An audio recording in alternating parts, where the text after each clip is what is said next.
आज हम जिन स्रोतों पर बात कर रहे हैं वो हमें मानवीय सहन शक्ति की एक ऐसी अविश्वसनीय कहानी की ओर ले जाते हैं जहां जिंदगी और मौत के बीच का फासला बर्फ की एक पतली सी परत जितना रह गया था।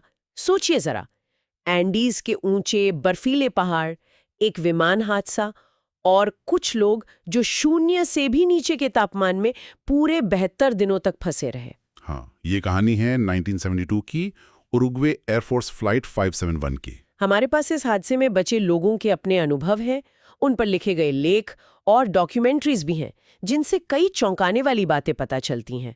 आज हम इन्हीं पर गहराई से बात करेंगे। बिल्कुल। और ये सिर्फ एक हादसे की कहानी नहीं है, आप देखें तो ये उन इंसानी जज्बों की कहानी है, हिम्मत की, आपसी सहयोग की और जिंदा रहने की वो जबरदस्त इच्छा शक्ति जो इतने मुश्किल हालात में ही शायद उभर कर सामने आती है। सही कहा। तो चलिए देखते हैं इन स्रोतों को। 13 अक्टूबर 1972 से उरुग्वे की एक रग्बी टीम थी, उनके कुछ दोस्त और परिवार वाले वो फेयरचाइल्ड FH-227D विमान से चिली जा रहे थे। हाँ, और एंडीज पर्वतमाला के ऊपर जब वो थे तो को पायलट जो उस वक्त विमान उड़ा रहे थे, डांटे लगुरा, उनसे एक बहुत बड़ी कह सकते हैं जानलेवा गलतफहमी हो गई। उन्हें लगा कि वो चिली का क्यूरिको शहर पार कर चुके हैं। जी हाँ, बिल्कुल। और उन्होंने सोचा कि अब उतरने का वक्त है तो विमान नीचे लाना शुरू कर दिया। लेकिन असलियत तो कुछ और थी। असलियत ये थी कि वो अभी भी क्यूरिको से कोई 60-70 किलोमीटर पूरब में थे, पहाड़ों के बिल्कुल बीचों बीच। ये वो क्लासिक केस है जिसे एविएशन की भाषा में कहते हैं कंट्रोल्ड फ्लाइट इनटू टेरेन। मतलब विमान में कोई खराबी नहीं थी। नहीं, विमान तकनीकी रूप से ठीक था, पायलट के कंट्रोल में भी था, पर उन्हें अंदाजा ही नहीं था कि वो सीधे पहाड़ की तरफ बढ़ रहे हैं। जैसे ही विमान बादलों के नीचे आया, सामने पहाड़। और फिर ऊपर खींचने की कोशिश की, लेकिन तब तक बहुत देर हो चुकी थी। विमान एक पहाड़ी चोटी से टकरा गया, उसके पंख और वो पिछला हिस्सा टूटकर अलग हो गए।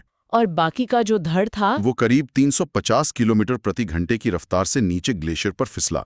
सोचिए, 700 मीटर से भी ज्यादा नीचे बर्फ में जाकर धंस गया। हे भगवान, 45 लोग थे विमान में। हाँ, और उनमें से कई की तो मौके पर ही मौत हो गई। पायलट, को पायलट, कुछ यात्री, क्रू मेंबर्स। लेकिन 33 लोग बच गए, हालांकि कई बुरी तरह घायल थे। बुरी तरह। हड्डियां टूटी हुई थीं, सर पर गहरी चोटें थीं, और वो थे 3600 मीटर से भी ज्यादा ऊंचाई पर, रात में तापमान -30 डिग्री सेल्सियस। सोचिए। उन्हीं में 2 मेडिकल छात्र भी थे, कनेसा और जर्बीनो। हाँ, रॉबर्टो कनेसा और गुस्तावो जर्बिनो। उन्होंने फौरन जो भी वो कर सकते थे, घायलों की देखभाल शुरू कर दी। फिर बचाव दल निकले होंगे। बिल्कुल। 8 दिनों तक तलाश चली। सूत्रों से पता चलता है कि बचाव विमान कई बार उस जगह के ऊपर से गुजरे भी। लेकिन उन्हें कुछ दिखा नहीं। नहीं। सफेद बर्फ पर विमान का सफेद धड़ नजर आना बहुत मुश्किल था। तो 8 दिन बाद ये मान लिया गया कि अब कोई जिंदा नहीं बचा होगा और तलाशी अभियान रोक दिया गया। और ये खबर उन तक पहुंची। हाँ, 11वें दिन उनके पास एक छोटा सा ट्रांजिस्टर रेडियो था जो काम कर रहा था। टूटा हुआ था पर चल गया, और उसी पर उन्होंने सुना कि खोज बंद हो गई है। ये तो दिल तोड़ने वाली बात रही होगी। बिल्कुल। एक तरफ तो पूरी उम्मीद खत्म, लेकिन दूसरी तरफ इसी खबर ने शायद उन्हें ये एहसास दिलाया कि अब जो करना है खुद ही करना है। बाहर से कोई मदद नहीं आने वाली। खाने का सामान तो पहले ही खत्म हो गया होगा। हाँ, जो थोड़ा बहुत था, चॉकलेट, जैम, कुछ मेवे, वो तो पहले हफ्ते में ही खत्म हो गया था। पानी के लिए उन्होंने बर्फ पिघलाने का एक तरीका निकाला। सीट के नीचे की धातु की चादरें इस्तेमाल की। और धूप, बर्फ पर तो धूप आंखों में बहुत चुभती है। उसके लिए कॉकपिट के वाइजर तोड़कर उन्होंने एक तरह के चश्मे बना लिए। जुगाड़। लेकिन सबसे बड़ी मुसीबत थी भूख, असहनीय। उन्होंने सीट कवर वगैरह खाने की कोशिश की। हाँ, सूत्रों में जिक्र है सीट का चमड़ा, कुशन की कॉटन, लेकिन उससे तो वो और बीमार पड़ गए। कोई पोषण तो था नहीं उसमें। और तब वो फैसला लेना पड़ा। हाँ, वो फैसला जो आज भी रोंगटे खड़े कर देता है। जिंदा रहने के लिए अपने उन साथियों और रिश्तेदारों के शरीर का मांस खाना जिनकी मौत हो चुकी थी। ये आसान नहीं रहा होगा। बहुत नैतिक और धार्मिक सवाल उठे होंगे मन में। यकीनन। लेकिन स्रोत बताते हैं कि ये सिर्फ मजबूरी का फैसला नहीं था, ये एक तरह का आपसी समझौता था। सबने मिलकर ये तय किया, ये सहमति बनाई कि अगर उनमें से कोई मर जाता है तो बाकी लोग जिंदा रहने के लिए उसके शरीर का उपयोग कर सकते हैं। एक तरह का पैक्ट। हाँ, एक पैक्ट। शायद इसी समझौते ने उन्हें उस वक्त टूटने और बिखरने से बचाया। लेकिन मुश्किलें खत्म नहीं हुई। एक बर्फीला तूफान भी आया था। हाँ, 29 अक्टूबर को एक जबरदस्त एवलांच। उसने विमान के मलबे को लगभग पूरा बर्फ से भर दिया और उसमें 8 और लोगों की मौत हो गई। हे भगवान, अब सिर्फ 19 लोग बचे हैं। और वो कई दिनों तक उस बर्फ में ही दबे रहे। जब किसी तरह बाहर निकले तो ये साफ हो गया था कि यहीं रुके रहने का मतलब मौत है। उन्हें खुद बाहर निकलना होगा, मदद ढूंढनी होगी। उन्होंने रेडियो ठीक करने की कोशिश भी की थी। हाँ, विमान के पिछले हिस्से में बैटरी मिली थी। कोशिश की पर रेडियो ठीक नहीं हो पाया। तब 2 लोगों ने जिम्मा उठाया, नैंडो पर्राडो और रॉबर्टो कनेसा। उन्होंने क्या तय किया? उन्होंने तय किया कि वो पश्चिम की तरफ पहाड़ चढ़कर चिली पहुंचने की कोशिश करेंगे। उनके साथ एंटोनियो विजिंगटन भी गए। पर उनके पास तो कोई खास सामान नहीं था पहाड़ चढ़ने के लिए, ना अनुभव। बिल्कुल नहीं। न अनुभव, न सही कपड़े, न कोई उपकरण, जीरो। लेकिन टीम के एक और सदस्य थे, कार्लोस पेज। उन्होंने विमान के इंसुलेशन मटेरियल और दूसरी चीजों को सिलकर एक स्लीपिंग बैग जैसा बनाया, ताकि वो तीनों रात की ठंड में बच सकें। हाँ, और 12 दिसंबर को, सोचिए, हादसे के लगभग 2 महीने बाद वो तीनों निकल पड़े, इस उम्मीद में कि वो मदद लेकर लौटेंगे। चढ़ाई तो बहुत मुश्किल रही होगी। बेहद। ऑक्सीजन की कमी, खड़ी बर्फीली ढलानें। 3 दिन तक वो चढ़ते रहे। जब वो एक चोटी पर पहुंचे, करीब 4500 मीटर की ऊंचाई पर, तो सामने देखा। क्या देखा? दूर दूर तक सिर्फ और सिर्फ बर्फीले पहाड़, कोई हरियाली नहीं, कुछ नहीं। उनका दिल टूट गया। उन्हें समझ आ गया कि रास्ता बहुत लंबा है और खाना भी कम था। हाँ, तो उन्होंने एक मुश्किल फैसला लिया।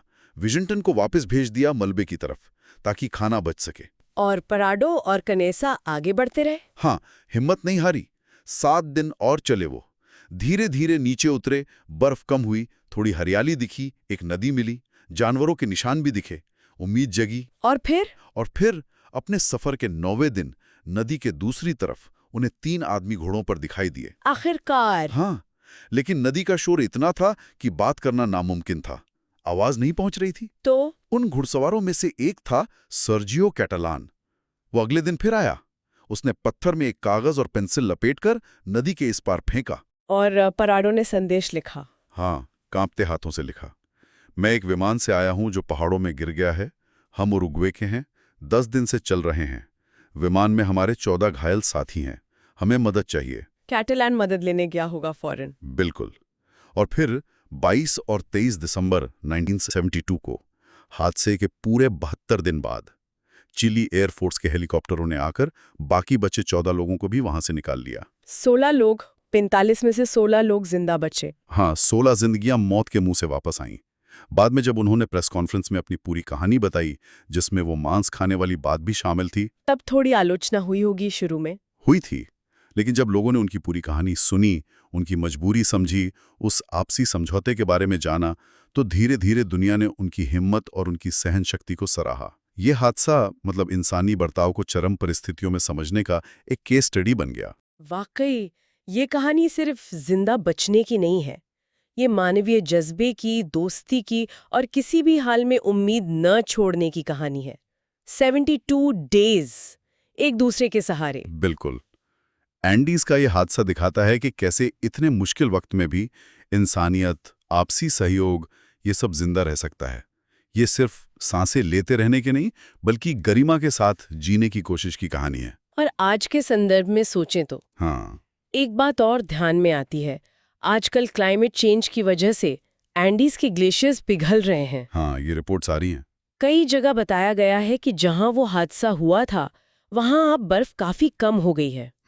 तो सोचने वाली बात यह है कि अगर ये हादसा आज के दौर में होता, तो क्या हालात कुछ अलग होते? क्या उनका संघर्ष कुछ बदल जाता? ये एक अहम सवाल है। ये हमें प्रकृति और इंसान के बदलते हुए रिश्ते के बारे में सोचने पर मजबूर करता है।